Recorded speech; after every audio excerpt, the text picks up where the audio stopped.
Hello, hi ಆತ್ಮೀಯ ವೀಕ್ಷಕರೇ, easy grammar ಚಾನಲ್ಗೆ ಸುಸ್ವಾಗತ. ಈ ವಿಡಿಯೋದಲ್ಲಿ ನಾವು ಕನ್ನಡ ಭಾಷಾ ವಿಷಯಕ್ಕೆ ಸಂಬಂಧಿಸಿದಂತೆ ಸಂಸ್ಕೃತ ಸಂಧಿಗಳ ಬಗ್ಗೆ ತಿಳಿಯೋಣ. ಈ ವಿಡಿಯೋವನ್ನು ವಿದ್ಯಾರ್ಥಿಗಳ ಪಾಲಕರೂ ಸಹ ವೀಕ್ಷಣೆ ಮಾಡಿ ತಮ್ಮ ಮಕ್ಕಳಿಗೆ ಮಾರ್ಗದರ್ಶನ ಮಾಡಬಹುದು. ಹಾಗಾದರೆ ಬನ್ನಿ ಸ್ನೇಹಿತರೆ, ವಿಷಯ ಪ್ರಾರಂಭಿಸೋಣ. ಕನ್ನಡ ಭಾಷಾ ವಿಷಯದಲ್ಲಿ ಸಂಧಿಗಳು ಅಂತ ಅಧ್ಯಾಯ ಬಂದಾಗ ಅದರಲ್ಲಿ ಮುಖ್ಯವಾಗಿ ಎರಡು ವಿಭಾಗಗಳು ಬರ್ತವೆ: ಕನ್ನಡ ಸಂಧಿಗಳು ಮತ್ತು ಸಂಸ್ಕೃತ ಸಂಧಿಗಳು. ಈ ಸಂಸ್ಕೃತ ಸಂಧಿಗಳು ಅಂತ ಬಂದಾಗ ಮತ್ತೆ ಇದರಲ್ಲಿ ಎರಡು ವಿಭಾಗಗಳು ಬರ್ತವೆ: ಸ್ವರ ಸಂಧಿಗಳು ಮತ್ತು ವ್ಯಂಜನ ಸಂಧಿಗಳು. ಹಾಗಾದ್ರೆ ಸ್ವರ ಸಂಧಿಗಳು ಅಂತ ಬಂದಾಗ ಇದರಲ್ಲಿ 4 ಪ್ರಕಾರಗಳಿವೆ: ಸವರ್ಣ ದೀರ್ಘ ಸಂಧಿ, ಗುಣಸಂಧಿ, ವೃದ್ಧಿ ಸಂಧಿ, ಎಣ್ ಸಂಧಿ. ಈ 4 ವಿಧಗಳು ಸ್ವರ ಸಂಧಿಗಳಲ್ಲಿ ಇವೆ. ಮೊದಲಿಗೆ ನಾವು ಸವರ್ಣ ದೀರ್ಘ ಸಂಧಿಯ ಬಗ್ಗೆ ತಿಳ್ಕೊಳ್ಳೋಣ. ಹಾಗಾದ್ರೆ ಸವರ್ಣ ದೀರ್ಘ ಸಂಧಿ ಅಂದ್ರೆ ಏನು? ಒಂದು ವ್ಯಾಖ್ಯೆ ಇದೆ ನೋಡಿ: ಸವರ್ಣ ಸ್ವರಗಳು ಒಂದರ ಮುಂದೆ ಒಂದು ಬಂದು ಸಂಧಿ ಕಾರ್ಯದ ನಂತರ ಅದೇ ಸವರ್ಣ ಸ್ವರ ದೀರ್ಘವಾದರೆ ಅದನ್ನು ಸವರ್ಣ ದೀರ್ಘ ಸಂಧಿ ಎನ್ನುವರು. ಹಾಗಾದ್ರೆ ಉದಾಹರಣೆ ಮೂಲಕ ಇದರ ವಿವರಣೆಯನ್ನು ತಿಳ್ಕೊಳ್ಳೋಣ ನಾವು. ಒಂದನೇ ಉದಾಹರಣೆ, ಒಂದು ಪದ ಇದೆ ಕಾಲಾನುಕ್ರಮ. ಇದನ್ನು ಬಿಡಿಸಿದಾಗ ಏನಾಗುತ್ತೆ? ಕಾಲ ಪ್ಲಸ್ ಅನುಕ್ರಮ, ಕಾಲಾನುಕ್ರಮ.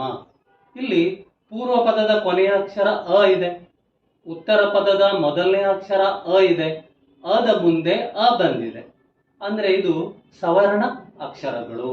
ಇಲ್ಲಿ ಇದೆ ಸವರ್ಣ ಅಕ್ಷರಗಳು ಯಾವುದು? ಅ ಆ ಇವೆರಡು ಸವರ್ಣಾಕ್ಷರಗಳು, ಇ ಈ ಇವೆರಡು ಸವರ್ಣಾಕ್ಷರಗಳು, ಉ ಉ ಇವೆರಡು ಸವರ್ಣಾಕ್ಷರಗಳು. ಈ ಸವರ್ಣಾಕ್ಷರಗಳು ಅಂದ್ರೆ ಸಜಾತೀಯ ಅಕ್ಷರಗಳು.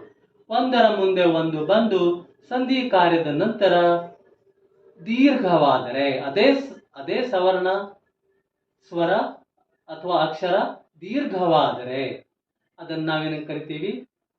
ಸವರ್ಣ ದೀರ್ಘ ಸಂಧಿ. ಈ ಹೆಸರಿನಲ್ಲೇ ಇದರ ಅರ್ಥ ಅಡಗಿದೆ. ಎರಡನೇ ಉದಾಹರಣೆ ನೋಡಿದಾಗ ಹಿಮ ಪ್ಲಸ್ ಆಲಯ, ಹಿಮಾಲಯ. ಇಲ್ಲಿ ಪೂರ್ವ ಪದದ ಕೊನೆಯ ಅಕ್ಷರ ಅ ಇದೆ, ಸ್ವರ ಇದೆ.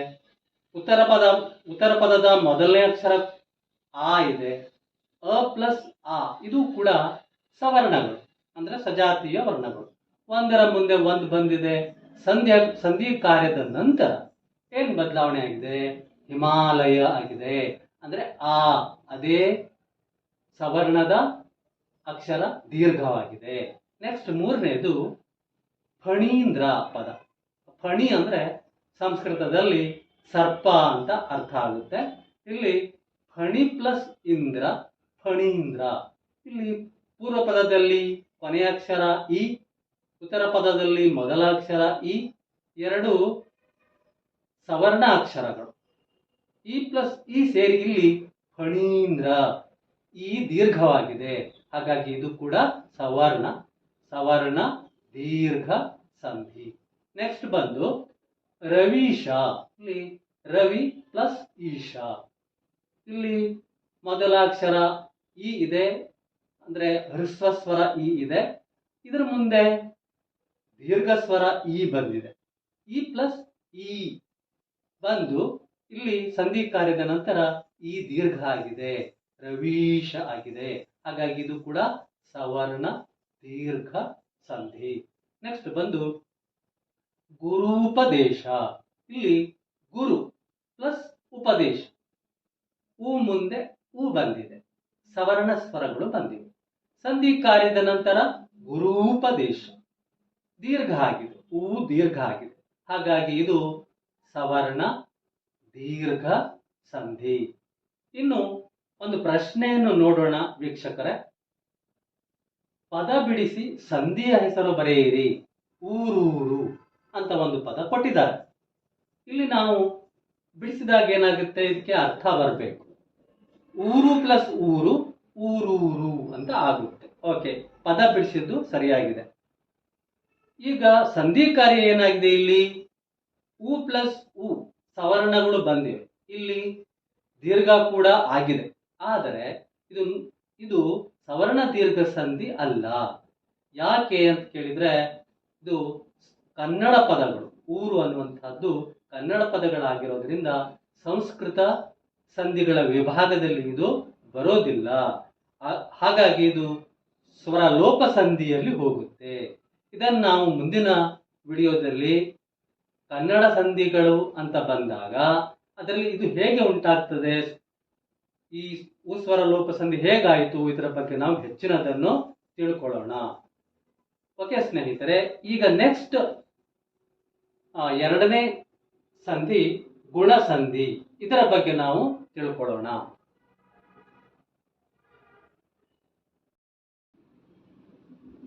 ವೀಕ್ಷಕರೇ, ಇಲ್ಲಿ ಗುಣಸಂಧಿಯ ಬಗ್ಗೆ ಒಂದು ವ್ಯಾಖ್ಯಾನ ಇದೆ, ಅದೇನು ಅಂತ ನೋಡಿ ತಿಳ್ಕೊಳ್ಳೋಣ. ಸವರ್ಣವಲ್ಲದ ಸ್ವರಗಳು ಅಂದ್ರೆ ವಿಜಾತೀಯ ಸ್ವರಗಳು ಒಂದರ ಮುಂದೆ ಒಂದು ಬಂದು ಸಂಧಿ ಕಾರ್ಯದ ನಂತರ ಏಕಾರವಾಗಲಿ ಓಕಾರವಾಗಲಿ ಅಥವಾ ಅರ್ಕಾರವಾಗಲಿ ಉಂಟಾದರೆ ಅದಕ್ಕೆ ಗುಣಸಂಧಿ ಎನ್ನುವರು. ಇದು ಒಂದು ಡೆಫಿನಿಷನ್ ಇದೆ. ಇದು ಇಲ್ಲಿ ಗುಣಸಂಧಿಯ ಬಗ್ಗೆ, ಗುಣಸಂಧಿ ಅಂದ್ರೆ ಏನು ಅಂತ. ಇನ್ನೊಂದು ರೀತಿಯ ಡೆಫಿನಿಷನ್ ಕೂಡ ಇದೆ, ಇನ್ನೊಂದು ವ್ಯಾಖ್ಯಾನ, ಅದನ್ನು ಕೂಡ ನೋಡಿ ನಾವು ತಿಳ್ಕೊಳ್ಳೋಣ. ಇಲ್ಲಿ ಪೂರ್ವ ಪದದಲ್ಲಿ ಆಕಾರಗಳಿಗೆ, ಉತ್ತರ ಪದದಲ್ಲಿ ಈಕಾರಗಳು ಪರವಾಗಿ, ಏಕಾರವು ಊಕಾರಗಳು ಪರವಾಗಿ, ಓಕಾರವು ಋಕಾರ ಪರವಾಗಿ, ಅರ್ಕಾರವು ಉಂಟಾದರೆ ಅದಕ್ಕೆ ಗುಣಸಂಧಿ ಎನ್ನುವರು. ಬಹಳ ಸ್ಪಷ್ಟವಾಗಿದೆ ಇದು ಸ್ನೇಹಿತರೆ, ಎರಡೂ ವ್ಯಾಖ್ಯಾನಗಳು ತುಂಬಾನೇ ಸ್ಪಷ್ಟವಾಗಿದೆ. ಇಲ್ಲಿ ಈ ವ್ಯಾಖ್ಯಾನದಲ್ಲಿ ಪರವಾಗಿ ಅಂತ ಹೇಳಿದ್ರೆ ಒಂದರ ಮುಂದೆ ಇನ್ನೊಂದು ಅಕ್ಷರ ಬಂದು ಅಂತ ಅರ್ಥ ಆಗುತ್ತೆ. ಮತ್ತು ಇಲ್ಲಿ ಕಾರ ಅಂತ ಹೇಳಿದ್ರೆ ಕಾರ ಅಂದ್ರೆ ಅಕ್ಷರ ಅಂತ ಅರ್ಥ ಆಗುತ್ತೆ. ಓಕೆ, ನಾವೀಗ ಈ ಮೊದಲನೇ ಸ್ಟೇಟ್ಮೆಂಟ್ ಏನಿದೆ ಡೆಫಿನಿಷನ್, ಇದಕ್ಕೆ ಈ ಉದಾಹರಣೆಯನ್ನ ಅನ್ವಯ ಮಾಡಿ ನೋಡೋಣ.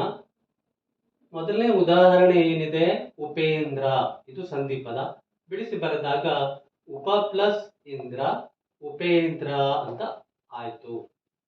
ಇಲ್ಲಿ ಸವರ್ಣವಲ್ಲದ ಸ್ವರಗಳು ಒಂದರ ಮುಂದೆ ಒಂದು ಬಂದು, ನೋಡಿ ಇಲ್ಲಿ ಪೂರ್ವ ಪದದಲ್ಲಿ ಉಪ, ಇಲ್ಲಿ ಅ ಇದೆ, ಉತ್ತರ ಪದದಲ್ಲಿ ಇ ಇದೆ. ಇವೆರಡು ಸವರ್ಣವಲ್ಲದ ಸ್ವರಗಳು, ಅಂದ್ರೆ ಅ ಪ್ಲಸ್ ಇ ವಿಜಾತೀಯ ಸ್ವರಗಳು.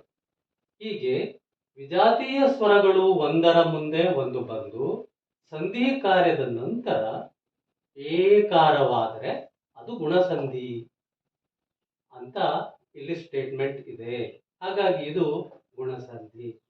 ಇನ್ನು ಎರಡನೇದಕ್ಕೆ ಅಪ್ಲೈ ಮಾಡಿ ನೋಡೋಣ. ಈ ಉದಾಹರಣೆ ರಾಮೇಶ್ವರ ಅನ್ನುವಂಥದ್ದು ಪದ. ಬಿಡಿಸಿ ಬರೆದಾಗ ರಾಮ ಪ್ಲಸ್ ಈಶ್ವರ ಅಂತ ಆಗುತ್ತೆ, ರಾಮೇಶ್ವರ ಅಂತ ಆಗುತ್ತೆ. ಇಲ್ಲಿ ಕೂಡ ಸವರ್ಣವಲ್ಲದ ಸ್ವರಗಳು ಒಂದರ ಮುಂದೆ ಒಂದು ಬಂದು, ನೋಡಿ ಇಲ್ಲಿ ಅಕಾರ ಇದೆ, ಇಲ್ಲಿ ಈಕಾರ ಇದೆ, ಇದು ದೀರ್ಘ ಸ್ವರ. ಅಕಾರ ಇದೆ, ಈಕಾರ ಬಂದಿದೆ, ನಂತರ ಏನಾಯ್ತು, ಸಂಧಿ ಕಾರ್ಯದ ನಂತರ ಏಕಾರವಾಗಿದೆ, ಸಂಧಿ ಕಾರ್ಯದ ನಂತರ ಏಕಾರ. ಹಾಗಾಗಿ ಇದು ಸಹ ಗುಣಸಂಧಿಗೆ ಉದಾಹರಣೆ. ನೆಕ್ಸ್ಟ್ ಬಂದು ಶುಭೋದಯ. ಇಲ್ಲಿ ಸಂಧಿ ಪದವನ್ನು ಬಿಡಿಸಿದಾಗ ಶುಭ ಪ್ಲಸ್ ಉದಯ ಅಂತ ಆಗುತ್ತೆ. ಇಲ್ಲಿ ಶುಭದಲ್ಲಿ ಪೂರ್ವ ಪದದ ಕೊನೆಯ ಅಕ್ಷರ ಅ, ಉತ್ತರ ಪದದ ಮೊದಲ ಅಕ್ಷರ ಉ, ಅಂದರೆ ವಿಜಾತೀಯ ಸ್ವರಗಳು ಒಂದರ ಮುಂದೆ ಒಂದು ಬಂದು ಸಂಧಿ ಕಾರ್ಯದ ನಂತರ ಓಕಾರ ಆಗಿದೆ. ಶುಭೋದಯ ಅಂದ್ರೆ ಪ್ಲಸ್ ಓ ಅಂತ ಆಗುತ್ತೆ. ಹಾಗಾಗಿ ಇದು ಕೂಡ ಗುಣಸಂಧಿ. ನೆಕ್ಸ್ಟ್ ಸ್ವಾತಂತ್ರ್ಯೋತ್ಸವ, ಈ ಪದವನ್ನು ಬಿಡಿಸೋಣ. ಸ್ವಾತಂತ್ರ್ಯ ಪ್ಲಸ್ ಉತ್ಸವ. ಇಲ್ಲಿ ತ್ರಿಯ ಅಂದ್ರೆ ತ ಪ್ಲಸ್ ರ ಪ್ಲಸ್ ಯ ಪ್ಲಸ್ ಅ ಅಂತ ಆಗುತ್ತೆ. ಅಂದ್ರೆ ಕೊನೆಯಲ್ಲಿ ಅನೇ ಬರುತ್ತೆ. ಇಲ್ಲಿ ಉತ್ಸವ ಮೊದಲನೇ ಅಕ್ಷರ ಉ ಇದೆ. ಅ ಪ್ಲಸ್ ಉ ಅಂದ್ರೆ ಸವರ್ಣವಲ್ಲದ ಸ್ವರಗಳು ಒಂದರ ಮುಂದೆ ಒಂದು ಬಂದು ಸಂಧಿ ಕಾರ್ಯದ ನಂತರ ಓಕಾರ ಆಗಿದೆ. ಹಾಗಾಗಿ ಇದು ಕೂಡ ಓಕಾರ ಆದ್ರೆ ಕೂಡ ಇದು ಗುಣಸಂಧಿ. ನೆಕ್ಸ್ಟ್ ಬಂದು ದೇವರ್ಷಿ. ದೇವರ್ಷಿ ಅಂದ್ರೆ ದೇವ ಋಷಿ, ನಾರದ ಮಹರ್ಷಿಗಳು. ಇಲ್ಲಿ ಬಿಡಿಸಿ ಬರೆದಾಗ ದೇವ ಪ್ಲಸ್ ಋಷಿ ಅಂತ ಆಗುತ್ತೆ. ಅಂದ್ರೆ ಇಲ್ಲಿ ಅದ ಮುಂದೆ ಋ ಬಂದಿದೆ. ಇದು ಕೂಡ ಒಂದು ಸ್ವರ. ಸ್ವರದ ಮುಂದೆ ವಿಜಾತೀಯ ಸ್ವರ ಬಂದಿದೆ. ಹಾಗಾಗಿ ಬಂದ ನಂತರ ಸಂಧಿ ಕಾರ್ಯದ ನಂತರ ಏನಾಯ್ತು? ಅರ್, ದೇವರ್ಷಿ, ಅರ್ ಬಂತು. ಅರ್ಕಾರ ಬಂದರೆ ಅರ್ಕಾರವಾಗಲಿ ಉಂಟಾದರೆ ಅದಕ್ಕೆ ಗುಣಸಂಧಿ ಎನ್ನುವರು.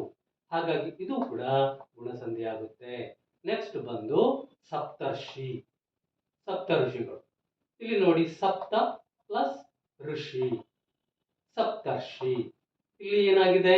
ಅದ ಮುಂದೆ ಋ ಬಂದಿದೆ. ಅಂದ್ರೆ ಸವರ್ಣವಲ್ಲದ ಸ್ವರಗಳು ಒಂದರ ಮುಂದೆ ಒಂದು ಬಂದಿವೆ. ಸಂಧಿ ಕಾರ್ಯದ ನಂತರ ಅರ್ಕಾರ ಆಗಿದೆ. ಹಾಗಾಗಿ ಇದು ಕೂಡ ಗುಣಸಂಧಿ. ಹೀಗೆ ನಾವು ಎಲ್ಲ ಉದಾಹರಣೆಗಳನ್ನು ಸಹ ಈ ಒಂದನೇ ವ್ಯಾಖ್ಯಾನದಂತೆ ಬಿಡಿಸಿ ನೋಡಿದ್ದೇವೆ ಸ್ನೇಹಿತರೆ. ತುಂಬಾನೇ ಸುಲಭವಾಗಿದೆ. ಇದರಲ್ಲಿ ಏನು ಗೊಂದಲದ ವಿಷಯ ಇಲ್ಲ. ಇನ್ನು ಎರಡನೇ ವ್ಯಾಖ್ಯಾನ, ಡೆಫಿನಿಷನ್, ಇದಕ್ಕೂ ಕೂಡ ನಾವು ಅಪ್ಲೈ ಮಾಡಿ ನೋಡಬಹುದು. ಇಲ್ಲಿ ಆಕಾರಗಳಿಗೆ ಅಂದ್ರೆ ಇಲ್ಲಿ ಪೂರ್ವ ಪದ ಅಂತ ತಿಳ್ಕೊಳ್ಬೇಕು ನಾವು. ಪೂರ್ವ ಪದದಲ್ಲಿ ಆಕಾರಗಳು ಬಂದು ಅಂದ್ರೆ ಆಕಾರಗಳಿಗೆ ಈಕಾರಗಳು ಪರವಾಗಿ, ಅಂದ್ರೆ ಆಕಾರಗಳು ಇಲ್ಲಿ ಅಕಾರ ಇರಲಿ ಆಕಾರ ಇರಲಿ ಎರಡಕ್ಕೂ ಅನ್ವಯಿಸುತ್ತೆ.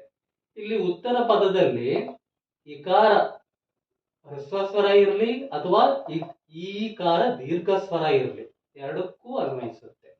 ಹಾಗಾಗಿ ಪೂರ್ವ ಪದದಲ್ಲಿ ಆಕಾರಗಳಿಗೆ, ಉತ್ತರ ಪದದಲ್ಲಿ ಈಕಾರಗಳು ಪರವಾಗಿ ಅಂದ್ರೆ ಎದುರುಗಡೆಗೆ ಬಂದು ಏನಾಗಬೇಕು? ಏಕಾರವು ಅಂದ್ರೆ ಏಕಾರ ಆಗಬೇಕು. ಮತ್ತು ಇದೇ ವಾಕ್ಯ ಮುಂದೆ ನಾವು ಇದಷ್ಟನ್ನೇ ನೋಡೋಣ. ಇವಾಗ ಇಲ್ಲಿ ಏಕಾರ ಆಯ್ತು, ಆದ್ದರಿಂದ ಇದು ಗುಣಸಂಧಿ.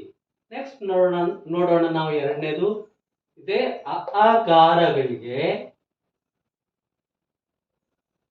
ಈಕಾರಗಳು ಪರವಾಗಿ, ಸೇಮ್ ಇದೆ. ಇದು ಇಲ್ಲಿ ಅಕಾರನೇ ಇದೆ, ಇಲ್ಲಿ ದೀರ್ಘಸ್ವರ ಈ ಇದೆ ಬಂದು ನಂತರ ಏನಾಗಬೇಕು? ಏಕಾರವಾದರೆ ಅದಕ್ಕೆ ನಾವು ಗುಣಸಂಧಿ ಅಂತೇವೆ.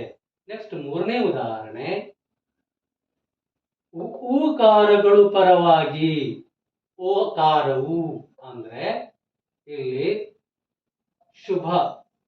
ಇಲ್ಲಿ ಆಕಾರಗಳಿಗೆ ಅಕಾರನೇ ಇದೆ. ಇಲ್ಲಿ ಅಕಾರದ ಮುಂದೆ ಊಕಾರಗಳು ಪರವಾಗಿ ಇಲ್ಲಿ ಓಕಾರವಾದರೆ ಅದು ಗುಣಸಂಧಿ. ಇದು ಕೂಡ ಅದೇ ಸೇಮ್ ಇದೆ. ಸ್ವಾತಂತ್ರ್ಯ ಆಕಾರಗಳ ಮುಂದೆ ಆಕಾರಗಳಿಗೆ ಊಕಾರಗಳು ಪರವಾಗಿ ಓಕಾರ ಉಂಟಾದರೆ ಅದು ಗುಣಸಂಧಿ. ಅದೇ ರೀತಿ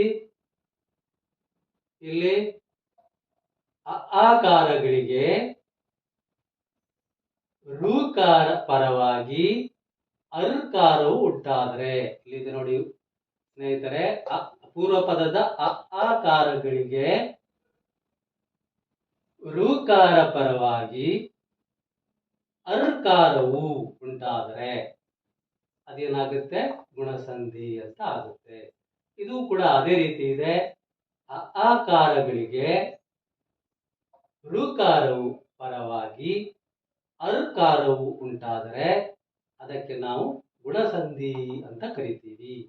ಈಗ ನಮಗೆ ಎರಡೂ ಡೆಫಿನಿಷನ್ಗಳು ನಾವು ಅಪ್ಲೈ ಮಾಡಿ ನೋಡಿದ್ವಿ. ಬಹಳ ಸ್ಪಷ್ಟವಾಗಿ ಮತ್ತು ನಿಖರವಾಗಿ ಇವೆ. ಎರಡು ಆ, ಹೇಳಿಕೆಗಳು, ಎರಡು ಡೆಫಿನಿಷನ್ಗಳು, ವ್ಯಾಖ್ಯಾನಗಳು ಅಂತ ಹೇಳ್ತೇವೆ. ಓಕೆ ಸ್ನೇಹಿತರೆ, ಈಗ ನಾವು ಒಂದು ಪ್ರಶ್ನೆ ಇದೆ ಇಲ್ಲಿ, ಅದನ್ನು ಬಿಡಿಸಿ ನೋಡೋಣ.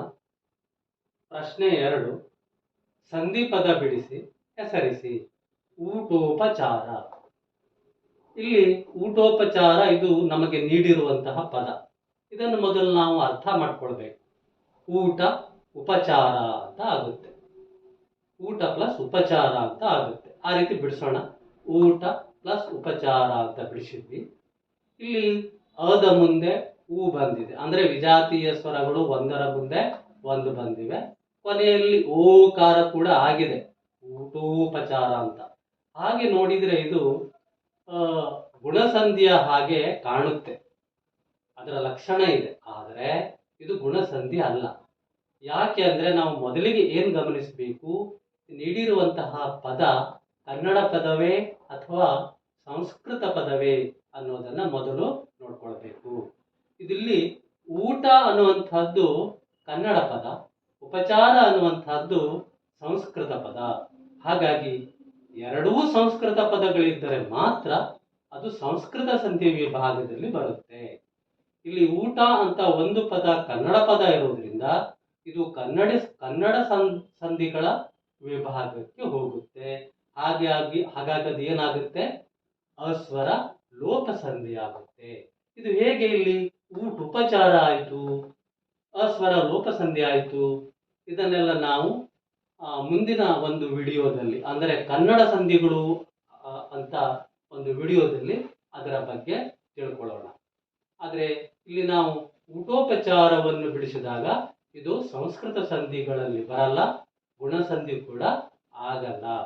ಓಕೆ ಸ್ನೇಹಿತರೆ, ಈ ವಿಡಿಯೋದಲ್ಲಿ ನಾವು ಸ್ವರ ಸಂಧಿಗಳು, ಅಂದರೆ ಸಂಸ್ಕೃತದ ಸ್ವರ ಸಂಧಿಗಳು, ಇವುಗಳ ಬಗ್ಗೆ ತಿಳ್ಕೊಂಡ್ವಿ. ಅದರಲ್ಲಿ ಸವರ್ಣ ದೀರ್ಘ ಸಂಧಿ ಮತ್ತು ಗುಣಸಂಧಿ, ಈ ಎರಡು ಸಂಧಿಗಳ ಬಗ್ಗೆ ನಾವು ಈ ವಿಡಿಯೋದಲ್ಲಿ ತಿಳ್ಕೊಂಡ್ವಿ.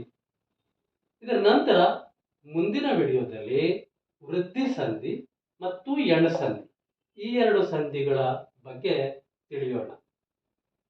ಈ ವಿಡಿಯೋ ನಿಮಗೆ ಇಷ್ಟ ಆದರೆ ಲೈಕ್ ಮಾಡಿ, ಸಬ್ಸ್ಕ್ರೈಬ್ ಮಾಡಿ. ಧನ್ಯವಾದಗಳು. ಬಾಯ್.